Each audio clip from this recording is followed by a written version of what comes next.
కొన్ని హెల్త్ సహకరించండి, కొన్ని చనిపోని మీరు సహకరించండి మీరు.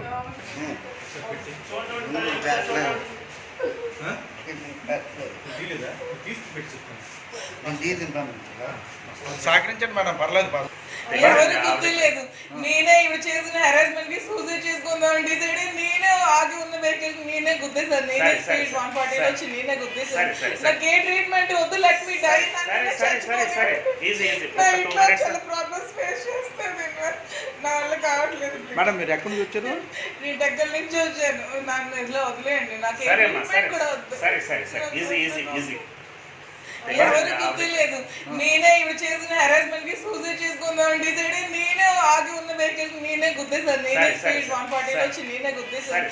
నాకు ఏ ట్రీట్మెంట్ వద్దు, లెట్ మీ డై. చాలా ప్రాబ్లమ్స్ ఫేస్ చేస్తాను. నా వల్ల కావట్లేదు మేడం. మీరు ఎక్కడి నుంచి వచ్చారు? నేను దగ్గర నుంచి వచ్చాను. నన్ను ఇట్లా వదిలేయండి, నాకు ఏ ట్రీట్మెంట్ కూడా వద్దు. రైట్. ఇక వైసీపీ ఎమ్మెల్సీ దువ్వాడ శ్రీనివాస్ వివాదంలో మాధురి రోడ్డు ప్రమాదంలో గాయపడ్డారు. ప్రస్తుతం అని హాస్పిటల్లో జాయిన్ చేయడం అవని మనం చూస్తూనే ఉన్నాం బిగ్ టీవీ స్క్రీన్ పైన విజువల్స్ లో. అయితే తను ట్రీట్మెంట్ కి నిరాకరిస్తుంది. ఎవరు నన్ను యాక్సిడెంట్ చేయలేదు, నేనే ఆగున్న కారుని 140 స్పీడ్ లో వెళ్లి గుద్దాను, కావాలని నేనే సూసైడ్ చేసుకుని చనిపోదాం అనుకున్నాను. నా పైన వస్తున్న ఆరోపణలకి నేను ఫ్యామిలీ పరంగా కూడా చాలా క్షోభ అనుభవిస్తున్నానని కూడా మాధురి చెప్పడం కూడా మనం వింటున్నాం. అయితే డాక్టర్లు సహకరించాలి వైద్యానికి అని చెప్పి ఆమెను కోరుతున్నా కూడా తను నిరాకరిస్తుంది.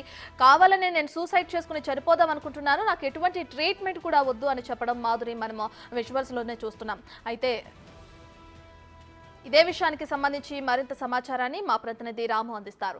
రైట్ రాము, అటు దువ్వాడ శ్రీనివాస్ తో కలిసి పార్టీ పరంగా నేను పనిచేయడానికే ముందుకొచ్చాను, కానీ ఎటువంటి సంబంధం లేదు మాకు, దయచేసి ఈ వివాదంలో నన్ను లాగొద్దని చెప్పి కూడా మాధురి ఇంతకు ముందు మనం చెప్పడం చూస్తున్నాం.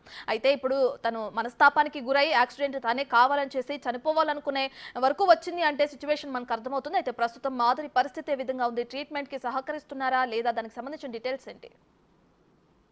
రత్న, ప్రస్తుతం అయితే మాధురి పలాస హాస్పిటల్లో ట్రీట్మెంట్ తీసుకుంటున్నారు. అయితే ఆవిడ ప్రస్తుతానికి అయితే ట్రీట్మెంట్ కి సహకరిస్తున్నట్టు కూడా లేదు. ఎందుకంటే ఆవిడ మానసిక పరిస్థితి అయితే చాలా ఆందోళనకరంగా ఉంది.